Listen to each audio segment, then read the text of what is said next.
Welcome to সায়নিস natural life. তো সকলকে স্বাগত জানাই আমার আজকের একটা নতুন ব্লগে। আজকে আমি ব্লগটা স্টার্ট করলাম এখন সকাল থেকেই। সকাল বলতে এখন তাও হলেও মানে সকাল সেরকমটা নেই, আর অনেকটাই বেলা হয়ে গেছে। আর একটা কথা যেটা, সেটা হচ্ছে দুঃখের বিষয় যে আমি আপনাদের লাস্টের আগের দিন ভিডিও দিয়েছি হচ্ছে বোলপুরের, আর তারপরে বোলপুর থেকে কেনাকাটা করেছি, দার্জিলিংয়ে যে গেছি আমি মার কাছে। তারপরে আমি মানে দার্জিলিংয়ে গেছিলাম।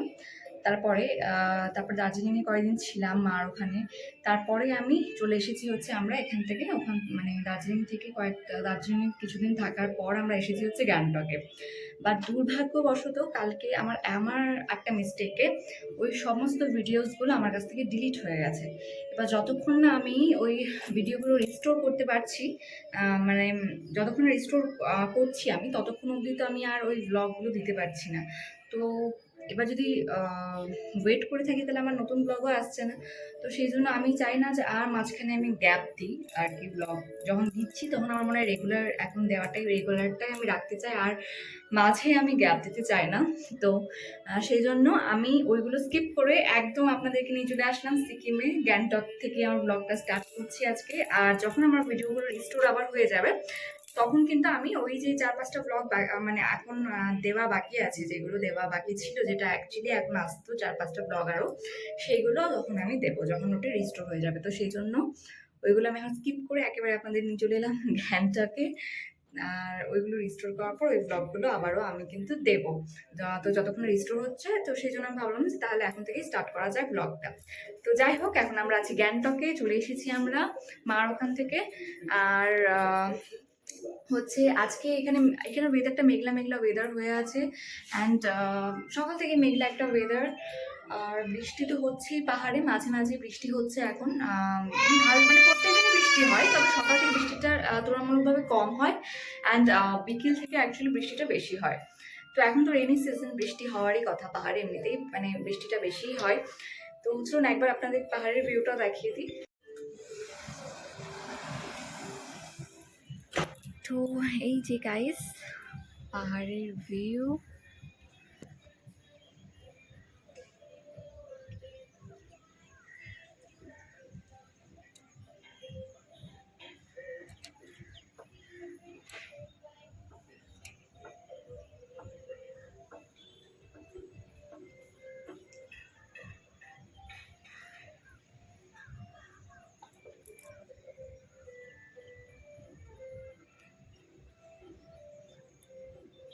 আপনাদের দেখালাম। তো এবারে বলি, আজকে হচ্ছে আমাদের কয়েকদিন হলো আসা এই আর কি গ্যাংটকে সবে মাত্র। আর আজকে হচ্ছে আমার room cleaning day. Room cleaning day বলতে রুমটা একটু ক্লিন করতে হবে, একটু পরিষ্কার পরিচ্ছন্ন করতে হবে, কারণ অগোছালো হয়ে গেছে পুরো রুম, যেটা হয় আর কি থাকতে থাকতে। আর অ্যাকচুয়ালি এখন হচ্ছে আমাদেরকে রুমটা ক্লিন করতে হবে। তো চলুন দেখাই আপনাদেরকে রুমের অবস্থাটা কি, এবং সেটা আমি আবার অবস্থা চেঞ্জও করবো। এই তো দেখতেই পাচ্ছেন পুরো রুমটা কিন্তু অগোছালো হয়ে আছে। মানে এইখানটা দেখতে পাচ্ছেন, তার মধ্যে আরিশ বসে বসে দেখছে হচ্ছে কার্টুন। ওর কার্টুনটা ইউটিউবটা কানেক্ট করে করা আছে ফোনের সাথে, ইউটিউবের কার্টুনগুলো টিভিতে দেখে, নর্মালি টিভির কার্টুন এখনো দেখে না। তো এখন আগের মতো কার্টুনও দেখে না, খুব বদমাশি শিখে গেছে বলে খুব কম কার্টুন দেখতে চায়। আর এই যে বেড কভারটা দেখছেন পাতা রয়েছে, এটা যখন আমরা এসেছিলাম তখন থেকেই পাতাই আছে। তো সেই জন্য বেড কভারটাও চেঞ্জ করতে হবে। টাটা সবাই, টাটা টাটা টাটা। আরে সবাইকে টাটা করে দিয়েছে, ওকে। আর গুড বয় বাচ্চা, গুড বয়, টাটা। তো রুম ক্লিন করার আগে ভাবলাম যে আগে ব্রেকফাস্টটা সেরে আসি, কারণ রুম ক্লিন করা একবার স্টার্ট করলে সবকিছু এটা ওটা কাজ করতে করতে ব্রেকফাস্টের সময় পেরিয়ে যাবে, আর ব্রেকফাস্টটা কিন্তু বাকির খাতাতেই পড়ে রইবে। তো সেই তখন আবার দুপুরের লাঞ্চ হয়ে যাবে। তো তারপরে ভাবলাম যে না, ব্রেকফাস্টটা আগে সেরে আসি, তারপরে রুমটা ক্লিন করবো। তো সবাই মিলে ব্রেকফাস্ট করছিলাম। আর আজকে ব্রেকফাস্ট কিছু রেডি করা হয়নি, জাস্ট পাশের দোকান থেকে কেক আর কলা এনে সেটাই করেছিলাম। ওকে, তো আলটিমেটলি তারপর এখানটাতে দেখতেই পাচ্ছেন আমি শুরু করেছি রুমের ক্লিনিং করা আর কি, রুম ক্লিনিং এর কাজটা। তো রুম ক্লিনিং করতে গেলে আমার ফার্স্ট মানে যতক্ষণ রুমটা ক্লিন করি খুব বিরক্ত লাগে, মানে খুব এডিটিং ফিল হয়, কারণ সবকিছু অগোছালো যখন হয়ে থাকে না, একটু একটু করে সব অগোছালো হয়ে যায়। আর তখন মানে বেশ ভালোই বিরক্ত লাগে সবকিছু দেখে। আর তারপরে যখন ক্লিন করতে স্টার্ট করি একের পর এক, মানে কি করে যে সময়টা পেরিয়ে যায় এটা ওটা করতে গিয়ে, তখন সেটা কিন্তু আর বোঝা যায় না। তো এই যে এখানটাতে আমি লেগে পড়েছি সবকিছু ক্লিন করার জন্য। এখানে যেই সমস্ত জিনিসগুলো দরকার নেই, যে সমস্ত জিনিসগুলো ডাস্টবিনে যাবে, সেগুলো সব ক্লিন করে রাখছিলাম আমি। আর তার উপর হচ্ছে আরিসের কার, যেটা এদিক ওদিক সেদিকে ছড়িয়ে থাকে। ওর তো অনেক কার, একটা এদিকে একটা সেদিকে এরকম ভাবে ছড়িয়ে ছিটিয়ে রাখে। ও যখন যেটা ইচ্ছে নিয়ে খেলতে ইচ্ছে হয় সেটা নিয়ে ও খেলে। আর হ্যাঁ, আমার যখন আমি ভয়েসটা দিচ্ছিলাম সেই সময় আরিশ পাশ থেকে অ্যাকচুয়ালি কাঁদছিল, তো সেটা প্লিজ ইগনোর করবেন। আর এই যে এখানটাতে তারপরে আমি যেই শোকেসটা ছিল সেটা একটু হালকা করে একটু মুছে নিয়ে সবকিছু ক্লিন ক্লিন করছিলাম, ওটার ভেতরে যেসব জিনিসগুলো ছিল সেগুলো ঠিকঠাক করে রাখছিলাম। আর তারপরে এই যে এখানটাতে দেখতেই পাচ্ছেন বেড কভারটা, আমি বললাম যে যেই বেড কভারটা পাতা রয়েছে সেটা আগে থেকেই ছিল। আর তারপরে এখানটাতে আমি একটা নতুন একটা অনলাইন থেকে বেড কভার অর্ডার করে রেখেছিলাম আগে, তো সেইটা আগেই থেকে চলে এসেছিল, তো ভেবেছিলাম সেটাই আজকে পাতবো। তো সেই জন্য এখানটাতে ব্ল্যাঙ্কেট করে গোছানোর পর তারপরে বেড কভারটা তুলে নেবো বলে সবকিছু রেডি করছিলাম।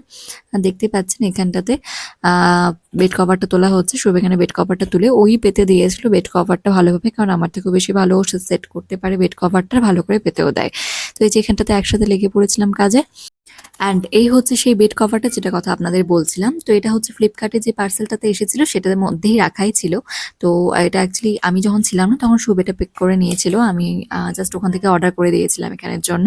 তো এই যে দেখতে পাচ্ছেন এটা একটা ক্রিম কালারের হোয়াইট, মানে হোয়াইট ক্রিম বলা যেতে পারে। হালকা লাইট একটা ক্রিম হোয়াইট কালারের একটা বেডশিট, যেটা আমার ভীষণ পছন্দ হয়েছিল। এটার মধ্যে ফ্লাওয়ার প্রিন্ট আছে।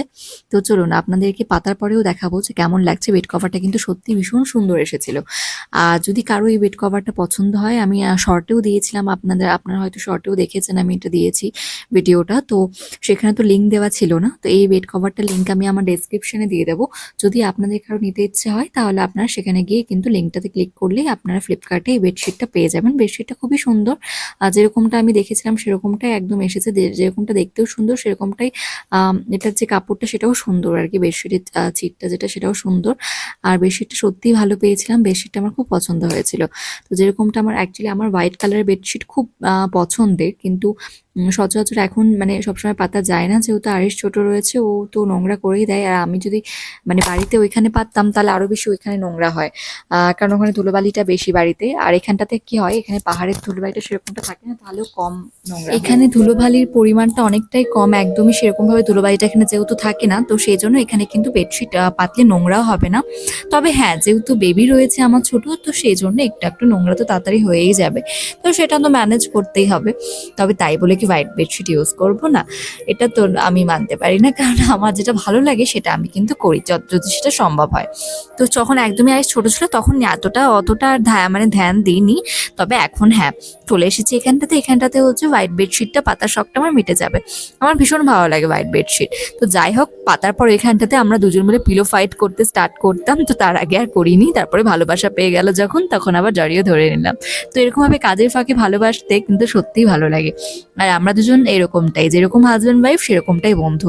তো এই রিলেশনশিপটার জন্য আমরা দুজন কিন্তু ভীষণ সুখী দুজনের সাথে। আর আমরা আমাদের দুজনেরকে মানে দুজনের একসাথে সবকিছু করতে কিন্তু ভীষণ ভালো লাগে। মানে এটা লাইফ পার্টনার, মানে সত্যি একটা বন্ধুত্বের ব্যাপারটা থাকলে আরো বেশি ভালো হয় লাইফ পার্টনারের সম্পর্কটা। অ্যান্ড আমি যেটা বললাম, আমরা শুধুমাত্র হাজব্যান্ড ওয়াইফ না, আমরা একটা খুব সুন্দর মানে খুব ভালো বন্ধু বলতে গেলে। তো সেই জন্য আমাদের রিলেশনশিপটা হয়তো এতটাই বেশি ভালো। যাই হোক, সেটা নিয়ে আর বেশি বলবো না। যাই হোক, এখানটা দেখতে পাচ্ছেন বেডশিটটা এবারে আপনাদের দেখাচ্ছি কি সুন্দর লাগছে দেখুন। বেডশিটটা পাওয়ার পর আমার তো ভীষণ আনন্দ হয়েছে, বেডশিটটা পেরে খুব ভালো লাগছিল দেখতে।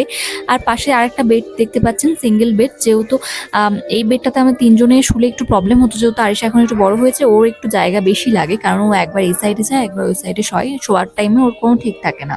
তো সেই জন্য আমাদের সিঙ্গেল বেডটা ছিল, সেটা আমরা এই বড় বেডটার সাথে জয়েন করে ফেলেছি।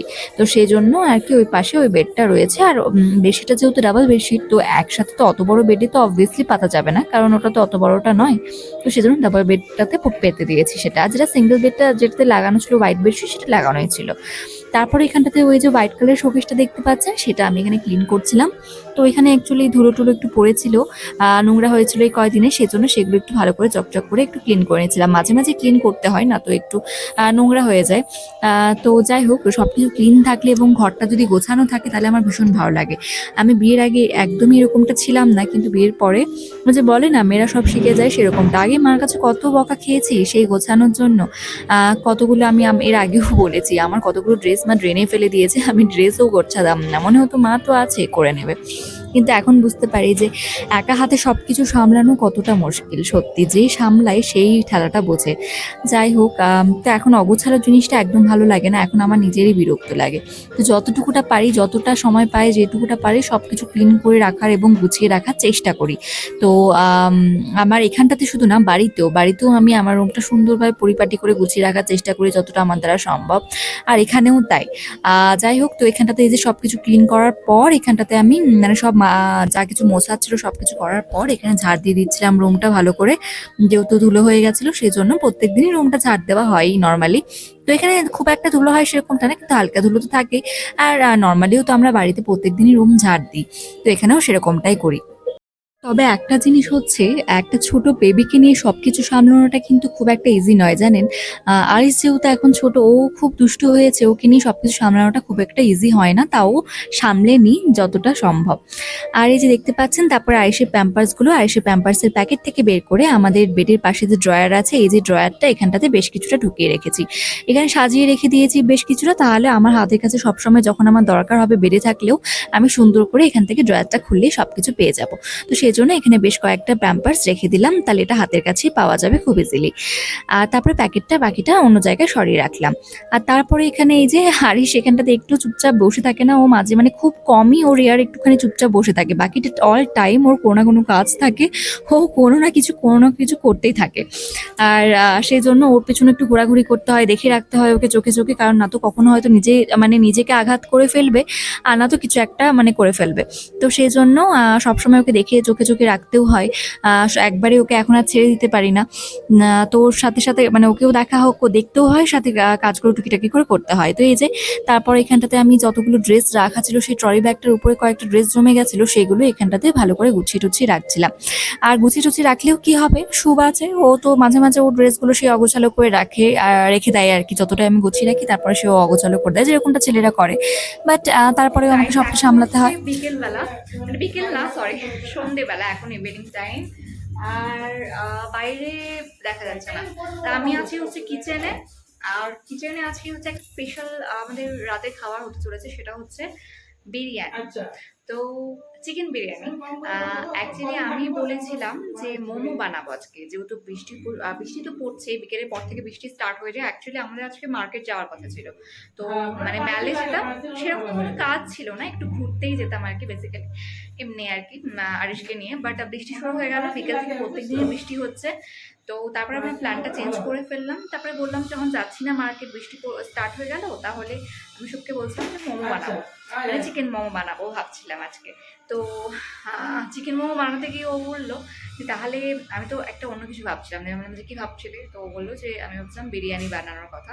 তো তারপরে আমার তো মানে ফেভারিট একটা জিনিস বিরিয়ানি, চিকেন বিরিয়ানি। তারপরে তো আমার তো চিকেন বিরিয়ানি খুব ফেভারিট। তারপরে আমার মুডটা মানে হঠাৎ চেঞ্জ হয়ে গেল, মানে অন্য হলো মোমো থেকে বিরিয়ানি ট্রান্সফার হয়ে গেল। তো আমিও ট্রান্সফার হয়ে গেলাম মোমো থেকে বিরিয়ানিতে। তারপরে আমি বললাম তাহলে বিরিয়ানিটাই হোক, ট্রাই করে দেখি ফার্স্ট টাইম, একদিন না একদিন তো বানাতেই হবে, যেহেতু কোনোদিনও বানায়নি। মা খুব সুন্দর বিরিয়ানি বানায় আমার মা, তো মার কাছ থেকে ভেবেছিলাম শিখবো। মানে দেখে আমি জানি সেরকমটা নয়, মানে তবে এখনো পুরোটা জানি না মা কি করে করে। তো আজকে ভাবলাম যে একটু ট্রাই করি বিরিয়ানিটা, ইউটিউব দেখে হলেও। ফার্স্ট টাইম ট্রাই তো কোনো না কোনো একদিন করতেই হবে, সে খারাপ হোক বা ভালো হোক, ফার্স্ট ট্রাই না করলে তো শিখবো না কোনো দিনই। তো আজকে ভাবলাম যে তাই বিরিয়ানিটাই ট্রাই করে দেখি, চিকেন বিরিয়ানি। তো ওই জন্য এখন চিকেনটা আনানো হয়েছে। আর আজকে বিরিয়ানি ওই জন্য রাতেই রান্না হতে চলেছে, যেটা আমার ভীষণ প্রিয়। জানি না কেমন হবে, খারাপ হোক ভালো হোক, যাই হোক আমরাই সবাই খাবো হোটেলে, যেহেতু এখন কাস্টমার কম রয়েছে, অফ সিজন টাইম, মানে এখন অফ সিজন। সিজন টাইম নেই, সেজন্য কাস্টমারও সেরকমটা নেই। আর এই সময়টাতেই বানানো যাবে টুকিটাকি যা ইচ্ছে বানানোর, কারণ কাস্টমার থাকলে তখন আর বানানো যায় না, কারণ কিচেনের টাইমই থাকে না কোনো কিছু বানানোর। সেই জন্য বিরিয়ানি বানাতে চলেছি। আর এই যে পেছনে সমস্ত জিনিসপত্র বের করা হয়েছে বিরিয়ানির জন্য। আর এই যে এখানে একজনকে দেখতে পাচ্ছেন, সেই কিচেনের চেয়ার একটা প্লাস্টিক রাখা থাকে সাইডে, সেটা নিয়ে ও এদিক থেকে সেদিক ঠেলতে ঠেলতে চলে যায়। মানে ওটাই হচ্ছে ওর কার, আর ওই কারটা চালাতে চালাতে ও চললো ডাইনিংয়ে। আর যেহেতু এখন কাস্টমার নেই, ফাঁকা, সেই জন্য বেশ সুন্দর মজাতে ঘুরে পেঁয়াজ বেড়াচ্ছে। টেয়াজ সব কিছু কাটতে স্টার্ট করেছেন এই যে শেফ। এটা বানাবো আমরা আর কি একসাথে। তো এখানে পেঁয়াজগুলো কাটছে, আর আমি এখানটাতে হচ্ছে চা ঢেকে রেখেছি, চা করেছি। তো ফার্স্ট চাটা খাবো একটু সন্ধেবেলা এখন, তারপরে হচ্ছে বিরিয়ানিটা আর কি হবে। আর এখানটাতে হচ্ছে এই যে চিকেনটা এখানটাতে জলে ভেজানো আছে, গরম জলের মধ্যে। এখানটাতে বিরিয়ানি যে চিকেনটা করা হবে, মানে চিকেন কষাটা যেটা, সেটা এখানে রেডি করা হয়ে গেছে। এই যে দেখতেই পাচ্ছেন, এটা হচ্ছে বিরিয়ানি চিকেন কষা, যেটা আর কি বিরিয়ানি মশলার যেটা রেডি করতে হয় চিকেনের, সেই মশলাটা আমাদের এখানে রেডি করা হয়ে গেছে। আর খুব সুন্দরভাবে মশলাটার খুব সুন্দর সেন্টও উঠছে এই চিকেনটা, সবকিছু দেওয়া আছে এটার মধ্যে। আর খুব সুন্দরভাবে কিন্তু চিকেনটা হয়ে গেছে এখানে কুক করা।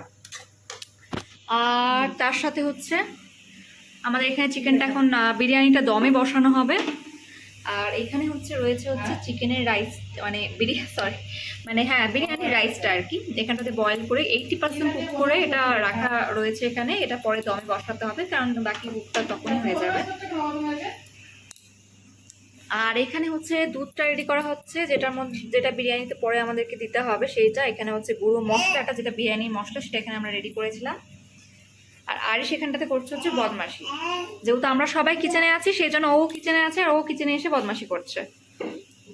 এই যে সবার সাথে ঘুরছিল বাইরে, আমাদের হোটেলে যে সমস্ত স্টাফরা হচ্ছে তাদের সাথে ঘুরছিল, এখন হচ্ছে বদমাশি করছে এসে না। তো চলুন, এখন হচ্ছে বিরিয়ানিটা দমে বসানো হবে আর কি। তো এখানে সব মশলাগুলো দিয়েছে, মানে যে ভাজা মশলাটা আমাদের ছিল বিরিয়ানির জন্য রেডি করা, সেই মশলাটা দেওয়া হয়েছে রাইসের উপরে। আর এবারে যেটা কেওড়া জল, রোজ অ্যান্ড কেসার মিক্স করে যে জলটা, মানে দুধটা যেটা ছিল, সেই দুধটা এটার উপরে দেওয়া হলো। और ये गार्निश के लिए है এই যেটা একটা এই হলো, এটা অরেঞ্জ হয়েছে করে ना वो छेदा मत करिए कि उसको निकालिए थोड़ा हाँ।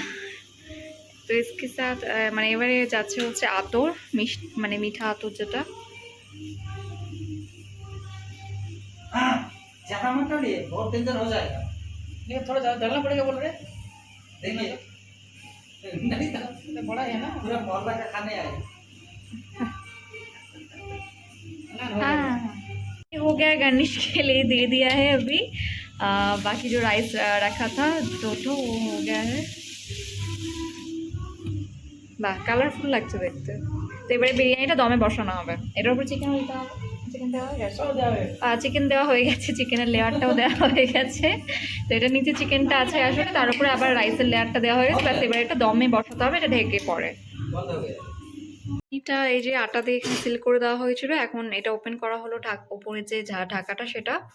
আর এই যে আমাদের বিরিয়ানিটা রেডি হয়ে গেছে, ব্যাস এবারে এসে জাস্ট একসাথে নিতে হবে। এটা বিরিয়ানি একদম রেডি। আমাদের বিরিয়ানি রেডি হয়ে গেছে। এই যে, তো বিরিয়ানিটাকে দেখে মনে হচ্ছে বেশ টেস্টি হবে, মানে হয়েছে টেস্টি। চলো এবারে নেওয়া যাক। তো গাইস, এই যে হচ্ছে আমাদের চিকেন বিরিয়ানি, যেটা প্লেটে সার্ভ করে নিয়েছিলাম। আর বিশ্বাস করবেন না, সত্যি আমরাও ভাবিনি, আসলে ট্রাস্ট করিনি, মানে এক্সপেক্ট করতে পারিনি, সরি, যে চিকেন বিরিয়ানিটা এতটা সত্যি মানে টেস্টি হবে। যেহেতু ফার্স্ট টাইম বানিয়েছিলাম না, ভেবেছিলাম কিছু না কিছু একটা গন্ডগোল হবে, অথবা টেস্টি তো হবেই না, বাট সেরকমটা একদমই হয়নি। আমাদের চিকেন বিরিয়ানিটা সত্যি টেস্টি হয়েছিল, জানেন তো, মানে ভাবতে পারিনি আসলে যে এরকমটা হবে, এক্সপেক্ট করিনি আমরা। তো সত্যি টেস্টি হয়েছিল, শুধুমাত্র একটু লবণটা কম হয়েছিল, আর রাইসটা মনে হচ্ছিল আরেকটু বয়েল হলে বেশি ভালো হতো। তো মানে আদারওয়াইজ টেস্টে ভালোই ছিল সব কিছু, শুধু রাইসটা আরেকটু বয়েল হলে আরেকটু ভালো হতো। আর চিকেনটা যেটা সেটা কিন্তু ভালোভাবে বয়েল হয়ে গেছিলো। এই যে দেখতেই পাচ্ছেন চিকেনটা, এটা কিন্তু বেশ ভেতর থেকে ভালোভাবে বয়েল হয়েছিল, জুসি হয়েছিল এবং চিকেনটা মানে বেশ সুন্দর স্বাদ হয়েছিল। মানে বিরিয়ানিটার স্বাদটা যে এত সুন্দর টেস্টি পাবো বা টেস্টি চিকেন বিরিয়ানি হবে সেটা ভাবিনি। তো আমার তো ভীষণ আনন্দ হচ্ছিল যে নিজের ফেভারিট খাবার জিনিসটা যখন মানে শিখে যাই তখন যে আনন্দটা সেটা আর বলে বোঝানোর মতো নয়। আর তাই বলছিলাম শুটকে যে ব্যাস এরপর কি, এরপর তো কোনো চিন্তা নেই, বানিয়ে খেলেই হচ্ছে। তো যাই হোক, কেমন লাগলো ভিডিওটা জানাবেন, সবার সাথে দেখা হবে নেক্সট ব্লগে।